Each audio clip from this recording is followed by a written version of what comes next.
Olá, seja muito bem-vindo ao Região aqui pela TV União. É um grande prazer estar com você novamente para falar do seu direito, direito previdenciário e direito trabalhista. Por isso, estamos recebendo aqui com muito prazer novamente os doutores Deise Siaco e Hermete Piocchi. Eles vão falar sobre aposentadoria e também sobre o seu direito enquanto trabalhador. E você participa aqui do nosso programa, mandando a sua mensagem pelo nosso WhatsApp, que é o 19 98272 0221. Doutores, sejam muito bem-vindos mais uma vez, vocês que falam direto do escritório Siaco Advogados. Sejam bem-vindos. Nós que agradecemos, Magalhães, é um grande prazer estar aqui com vocês na TV União. E nós já temos aqui uma primeira questão, doutor Hermete, que foi enviada pelo nosso WhatsApp, 19 98272 0221. Essa questão foi enviada pela senhora Maria Tereza. Ela pergunta o que deve ser feito quando uma empresa não reconhece que a atividade é insalubre. Então, Magalhães, quando a empresa se nega a lhe entregar um documento chamado PPP, ou então lhe entrega esse documento com informações incorretas, você não vai conseguir que o INSS reconheça seu tempo especial. Será preciso retificar o PPP.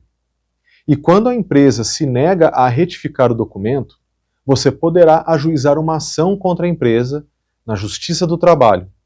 Na Vara do Trabalho, será feita uma perícia no local onde você trabalha ou trabalhou para apurar se a função foi ou não exercida em condições insalubres.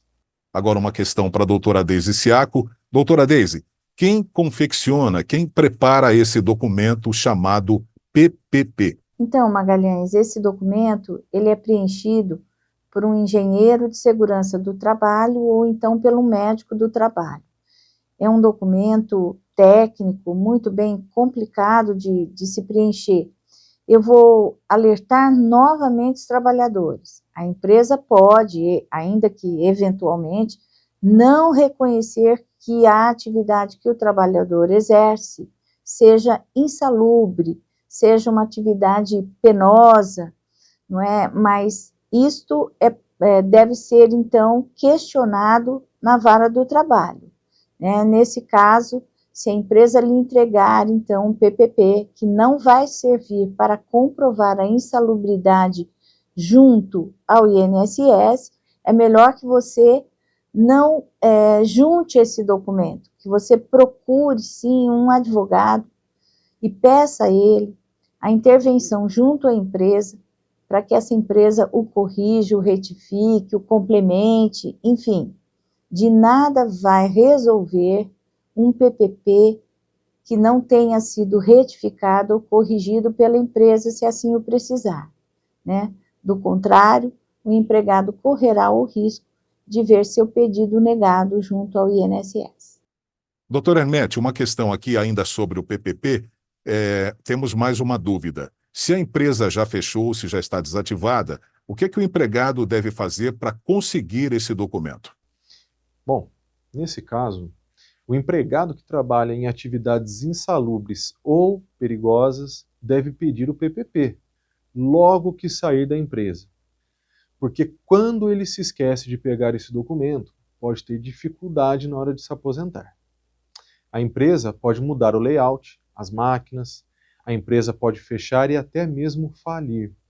E além de pegar o documento, deve levar a um advogado especializado para que ele confira esse documento e dê entrada no INSS para o reconhecimento da atividade especial. Mas, para quem não conseguiu o documento, o sindicato da categoria pode ser que preste uma grande ajuda nessa hora, tendo cópias ou ações judiciais de funcionários que trabalharam na empresa. Esse banco de dados é mantido também por informações do Ministério do Trabalho. E se a empresa faliu, tem como conseguir o PPP junto ao síndico da massa falida. Doutora Deise, agora uma outra questão que chega para a gente aqui no 982720221 é a seguinte. Uma vendedora, ela está contando que não consegue trabalhar porque está com disfonia. Ela pediu a aposentadoria no INSS, mas lhe foi negado. O que deve ser feito a partir de agora? A disfonia, para quem não sabe, é um problema na qualidade da voz.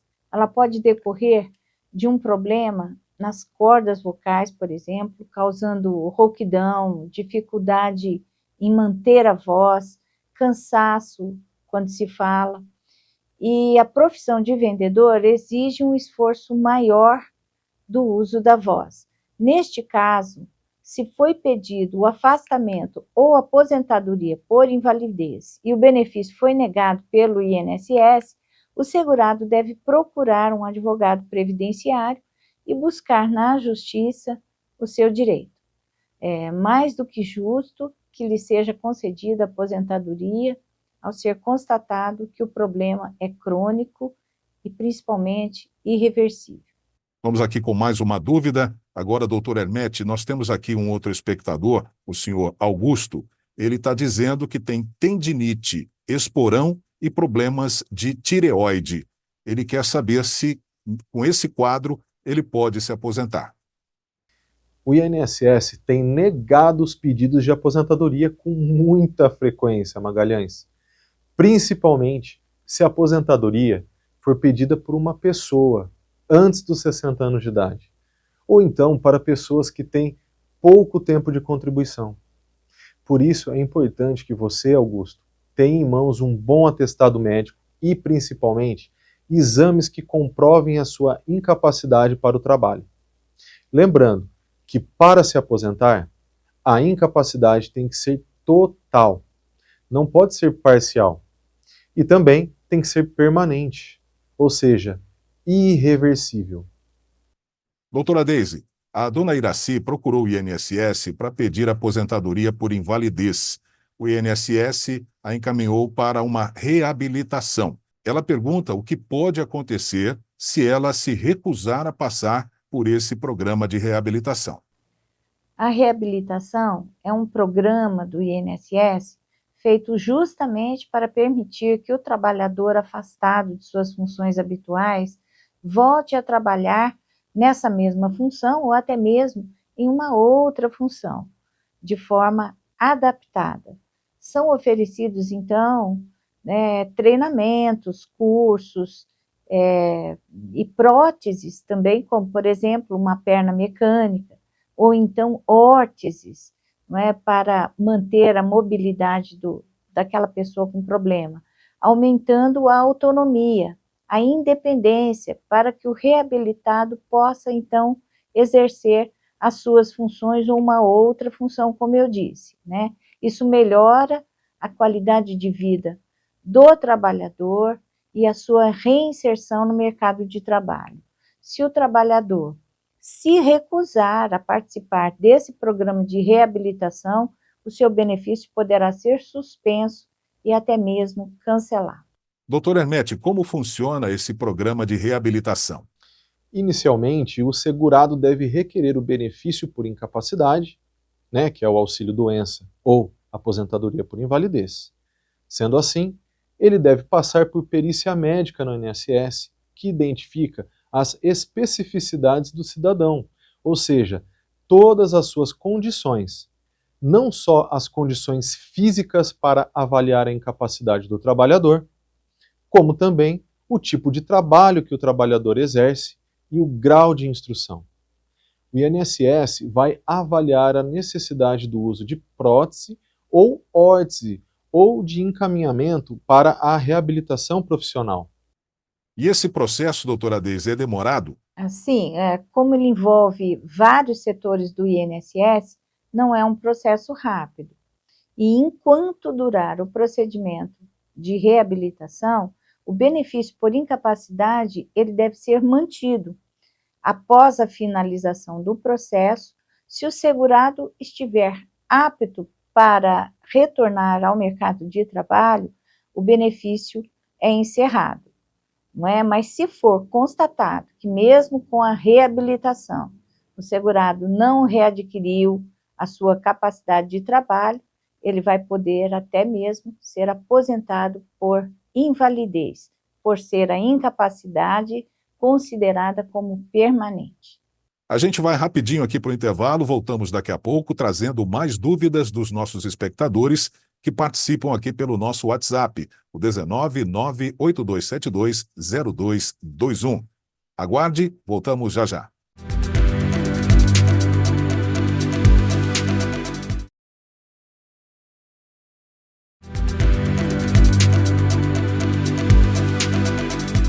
Nós já estamos de volta aqui no Região pela TV União, em sinal aberto e digital para todas as cidades da nossa área de cobertura e também para quem nos acompanha pela internet, pelas redes sociais.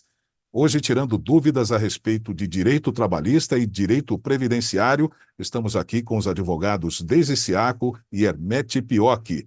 E muitas perguntas chegando aqui pelo nosso WhatsApp, 19 98272 0221. Doutor Hermete, o senhor Pedro Manuel, ele quer saber se ainda existe aposentadoria por tempo de contribuição ou se com a reforma previdenciária esse tipo de aposentadoria deixou de existir. Antes da reforma da Previdência, o que se exigia era o tempo mínimo de contribuição, ou seja, 35 anos para os homens e 30 para as mulheres. Não se exigia idade mínima. Depois da reforma da Previdência, o INSS passou a exigir uma idade mínima para se aposentar, tanto para os homens quanto para as mulheres. De forma que, atualmente, temos uma idade mínima de 62 anos para as mulheres e de 65 anos para os homens, como regra geral. Só que, para amenizar os impactos sobre essas mudanças, foram estabelecidas 5 regras de transição, onde se aposentar antes dessa idade mínima para quem já contribuía antes da reforma. Desta forma, devido a essas regras de transição, ainda temos trabalhadores se aposentando por tempo de contribuição, como, por exemplo, nos casos de pedágio. Doutora Deise, antes da reforma previdenciária, como funcionava a regra da aposentadoria para quem trabalhava em atividade especial, ou seja, aquela atividade perigosa, insalubre? Antes da reforma da Previdência, que se deu em 13 de novembro de 2019, os trabalhadores que exerciam atividade especial, ou seja, aquela atividade nociva à saúde, eles podiam se aposentar com menos tempo de trabalho e sem uma idade mínima. Eles tinham apenas que comprovar a sua atividade especial por meio de um documento chamado PPP. E dependendo do risco à saúde, eles podiam se aposentar com 15, 20 ou 25 anos de trabalho. Aliás, a regra de 25 anos de trabalho, que é para uma atividade mais leve, embora penosa, mas em grau leve, é a regra geral, né? Eles também não sofriam qualquer desconto no cálculo da média de suas contribuições, e isso era muito importante para o trabalhador. Doutor Hermete, e depois da reforma da Previdência, como ficou a regra para esses trabalhadores se aposentarem?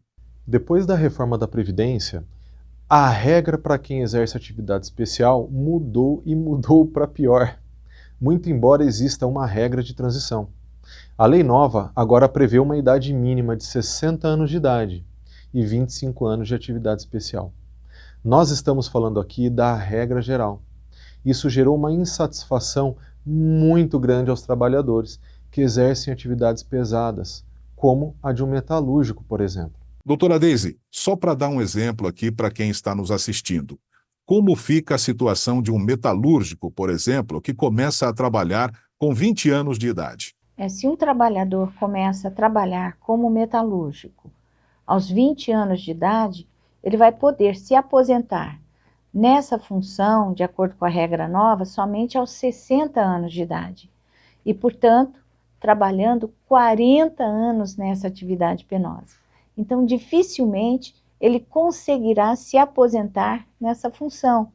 Determinadas funções acabam prejudicando muito o trabalhador.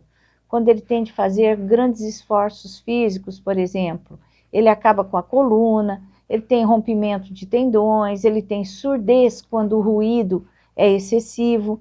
Enfim, na maioria das vezes, o trabalhador perde a sua capacidade de trabalho.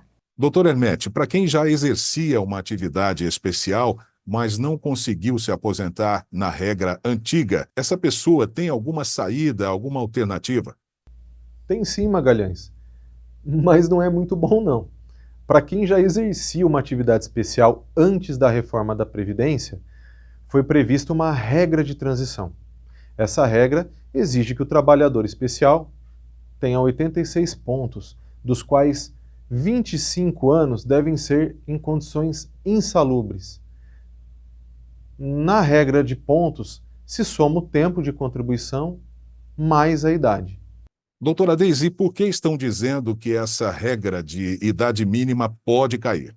Recentemente, o Supremo Tribunal Federal iniciou o julgamento de uma ação direta de inconstitucionalidade, chamada ADI 6309, para decidir, sobre essa idade mínima de 60 anos, se ela é ou não inconstitucional. O julgamento foi suspenso depois de 2 votos contrários aos trabalhadores e um voto favorável. E um pedido de vista de um dos ministros, inclusive para que o julgamento fosse presencial e não virtual, permitindo-se então os debates.